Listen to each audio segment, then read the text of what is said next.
Hey guys, welcome back. As you know by the title, I am doing a video on my infertility and what I want to do in 2019 goal wise. So I guess we'll just start off with the infertility and end on a good note with my goals. But so me and Hayden have been trying for 3 years to conceive a baby. First year was pretty smooth sailing, you know, just doing all the regular stuff, taking the OPKs, checking when you're ovulating. First year was pretty easy and smooth. Like, we decided that we wanted to start trying once we moved into our first house. So I think we moved in, 7-8 months of being together, maybe 6 months. I can't really remember, it's so long ago. And then after that we settled in, and about a month or 2 later we agreed to start trying. You know, as we girls do, get excited and you think you're gonna fall pregnant straight away, or at least in a couple of months. So I went out and brought heaps and heaps and heaps of baby clothes because I was super excited. First month I got my period, I wasn't concerned. I was just like, oh no, that's okay. I have next month. Next month turned into 3 months, turned into 5 months, turned into 6 months, then turned into a year. At that point you're meant to go see a doctor. So we did. I did. I went to go see a doctor and they checked me out and everything, bloods, ultrasounds were okay. I also had surgery for my appendix to have them taken out, and they also checked for PCOS and endometriosis, and they could not see a trace of them inside me. So I was thinking, you know, okay, it's just gonna happen after a year. It's fine. Not really. Kind of went to 2 years and now it's 3. I guess the struggles is real. So think. Yeah, it gets hard. It gets difficult because you get your period and you just feel so hopeless and helpless. Like, you just want to be pregnant. So it does get really emotional and really hard to try and stay positive. As much as people tell you, like, oh, just don't think about it, it's hard not to. It's like a calendar. You know, you get your period, you finish your period. If you're trying for a baby, you then ovulate if you're not on any like birth control pills or anything. So you get cramps, you get discharge, you know you're ovulating. So obviously you have sex. And then after that you're like, okay, yeah, I get my period in like what, 2 and a bit weeks, or a week and no, less than 2 weeks. It kind of depends. I don't know. I think mine's around 2 weeks. I think. I have to look at that now. But or it's like a week and I don't know, 5 days or something like that. Anyway, it's nearly close to 2 weeks. So yeah, and it's just like a clockwork calendar. Like, I've had my period since I was 10. So I'm very like into my body. Like, I know my body very, very, very well. So it like, I don't get angry at people when they say, oh, just like relax, it will happen, give it time. Time might be the answer. We might be perfectly healthy and we just need to wait. And that could be what's going on. But until then, I'm going to say that there is something wrong. So I was taking Alevit about when I first started trying, which was the first year. It got too expensive after a year to keep going on them and keep taking them, so I dropped them and so I'd pick them back up as soon as we figure out what's going on and all of that, which is what I'm doing now. The last 3 days I have picked back Alevit up and I'm taking them again, because hopefully this year in 2019 we get to see a gynecologist and get to the bottom of like, what the hell is going on, why can't we fall pregnant. Hayden is also taking Menavit, which is like the same as Alevit, but the men version. Is to like help reproduce sperm, make them healthy, mobility, just, it's meant to make his sperm healthy. Same with Alevit, it's meant to make inside of me healthy and containable to be surviving of the baby. So we're both taking them. So we're hoping that that works, and you know, we don't have to see a gynecologist and we just fall pregnant while we're waiting to be seen, hopefully. But yeah, it's been hard emotionally. Like it's hard. You know, people with infertility understand how I feel. Some girls might, even though they haven't gone through infertility, but it's something that really gets to you. Like you look at people and you just think, oh, I wish I was pregnant, and then you see people that are on drugs while they're pregnant, and yes, I have seen that a lot. And you just get so angry because you're like, well, you're fucking pregnant and you're doing drugs, you're injecting yourself, and you can't stop. And it's like, oh, well, do they deserve their kids? Who knows? I'm not going to speak for them and judge them, but in a way I sort of am judging, because me and Hayden live a good life. You know, we've got a house, we're settled down, he's got a job, I don't, but I'm trying. But like, we've got a stable income, enough to afford for a baby and us and our dogs and my turtle. But yeah, it's definitely hard to go through. It's not easy. It's not easy to talk about either. Like, some days I'm okay to talk about it. And I'm like, oh yeah, like, yeah, I got infertility, I can't conceive. And I think after the video, or after I talk to someone, it kind of just settles in, like, oh yeah, shit, I can't get pregnant. And then I get really sad and shit. And then I just want to stay in bed all day and then just not do anything. Which is me most of the day. But then I just get really, really sad. And then I just don't want to talk to anyone. So I'm hoping this year will be a better year for us. I was saying to Hayden and to a few of my friends, like, this year is mine and Hayden's year. You know, we want to get to the root of why we can't get pregnant. If there's nothing wrong at all, then obviously we just gotta wait for time to tell us, like, oh yeah, you're ready to have a baby. And then we also want to get married this year in October the 26th of 2019. So I'm hoping we can get married in October. As far as I know, I'm like 90% sure we are. But we were like going to get married October last year. But then bills and stuff came through and we didn't get married. So it sucked. It sucked a lot. But I've already got my dress. I've got my wedding dress, and my wedding dress is black. So come at me. I want a black wedding dress. I want to be different.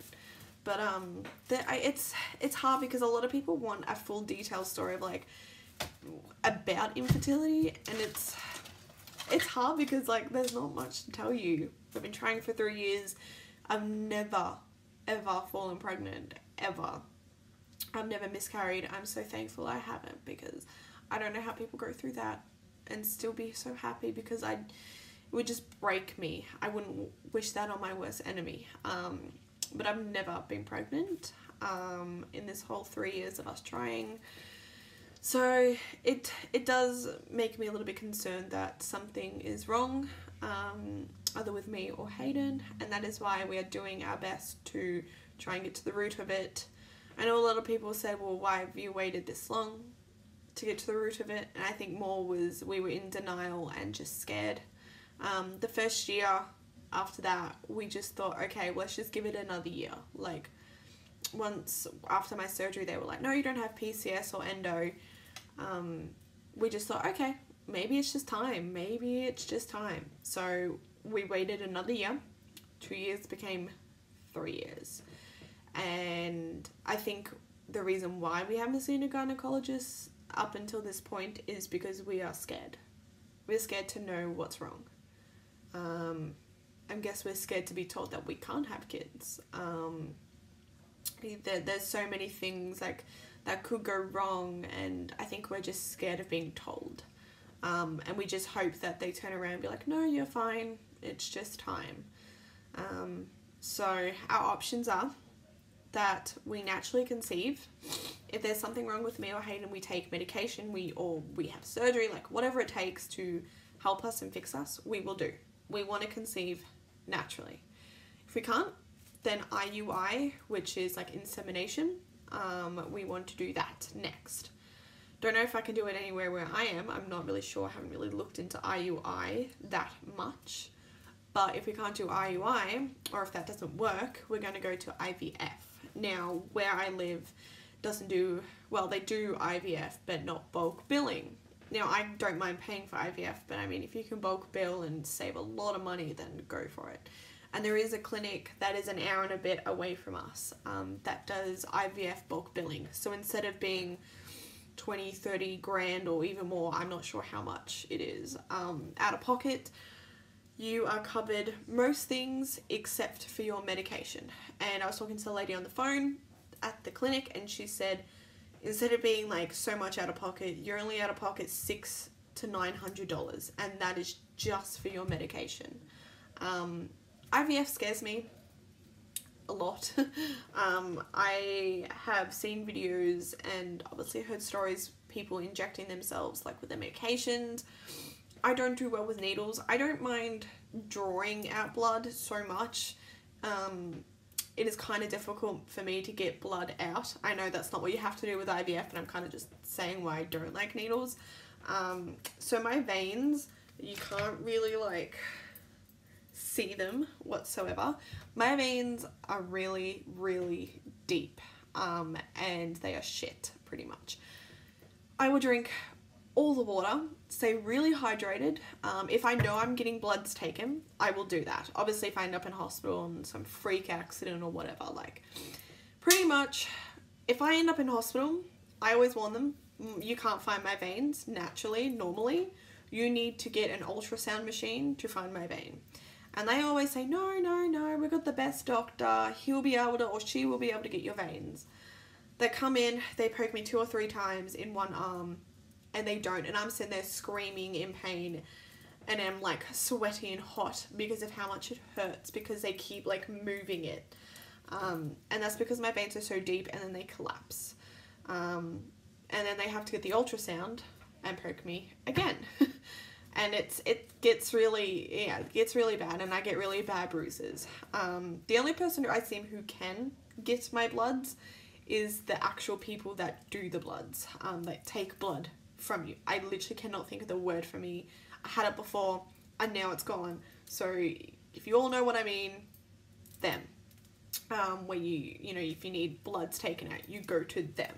They're the only people that can obviously do it pretty well. I've had a few that can't, but most of them can. Hospitals, no.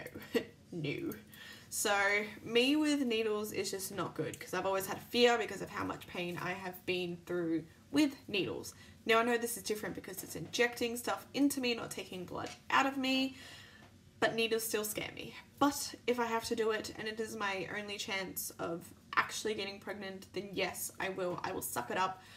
I will bite a tennis ball or a squishy ball, or bite a towel. I don't know. I'll cry afterwards. If it hurts, I don't know if it hurts, but I will do it. Though it does just scare me. The whole procedure kind of just scares me about IVF, but if it works, it works. And then our last step, if IVF fails, which I hope it doesn't, and I hope it never has to come to this, because this is a long process, and that is adoption.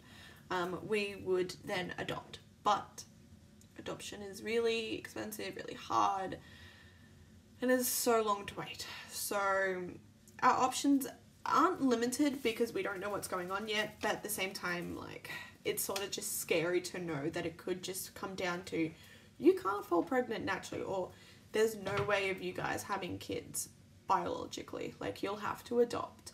Surrogacy also, like, if it's got something to do with me, and my cervix, womb, uterus, something in there, then surrogacy, yes, would be a option, where I get my eggs taken out. Not all of them, obviously, like a few of them, I'm guessing. Hayden sperm, obviously, they plant them into someone else's uterus, womb. I don't know the correct term, so please don't go angry at me.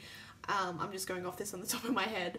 But yeah, and then she would carry our child. It's got no blood of hers, no DNAs of whoever we pick. It is my egg, Hayden's sperm, but just in someone else's stomach. That is also a path that we could very much possibly go down if it was my problem that I couldn't conceive. I know of people that I'm trying to remember this, their uterus or their cervix, as soon as sperm enters her uterus or cervix or something on the long, her vagina pretty much, we're getting to TMI, her vagina pretty much kills the sperm instantly. So they all just die. So they don't even reach the egg. So that could be a possibility of what's going on with me. But we also don't know because we haven't tested Hayden's sperm, so we don't know if it's healthy. So there's a lot of factors that it could be me, it could be Hayden, it could be none of us, could just be the wrong timing. That's where we're going to get down to the bottom of 2019. This is our year. Now, I guess that's probably like the infertility side of it. Not much to go on. As I said, I've never been pregnant. It's more just emotional feelings, which I guess you can all gather is just shit. Fucking shit. But I am happy most days, except for on my periods. Don't get me angry on my period because I am not in the mood to talk to anyone. But I guess what I want to do in 2019 goal-wise is just get pregnant. If I can't get pregnant, then find out what's going on and fix it or help it. And then get married. And hopefully by the end of the year, we can think about buying a house. That's what we want to achieve this year. So I hope 2019 is our year of just me and Hayden achieving what we want to achieve. And that is basically just be a family. We want to be a family, we want to get married, be connected, and buy a house, and then just have our kids running around. So yeah, not much for 2019. I mean, they're big goals, big plans that we want to achieve. So, and I also want to try and find a job, but yeah, that's like another thing. But yeah, so hopefully you guys liked this video. I don't know how more in depth I can get. As I said, like it's not much. It's just mainly like how I feel, which is just shit and crap. And I feel helpless and hopeless, but the person that gets me through my day is Hayden. Hayden, my dogs, my best friend Zoe. Zoe helps me so much. Zoe is always there for me. I'm gonna cry. Zoe, if you're watching this, don't cry. Zoe's always been there for me. You know, I always tell her like, no, I'm out this month, I got my period. She's like, no, it's alright, you've got it next month. Like, it's okay. And I'm like, yeah, I have it next month. I do, I've got it. So, and then Hayden's always great. Like, Hayden gets upset with me and he's like, alright, let's go watch a movie. We'll chill in bed, watch a movie, have snacks, have chocolate, chips, KFC, Macca's, Hungry Jack's, we'll eat whatever, whenever. Like, no limit. And I'm thankful for everyone, even my family, my friends, my partner. Thankful for everyone just sticking by me and making sure I get through this. It's not easy.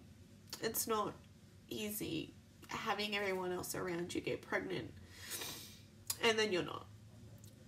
But I'm so happy for them people that are pregnant because I don't wish this on anyone.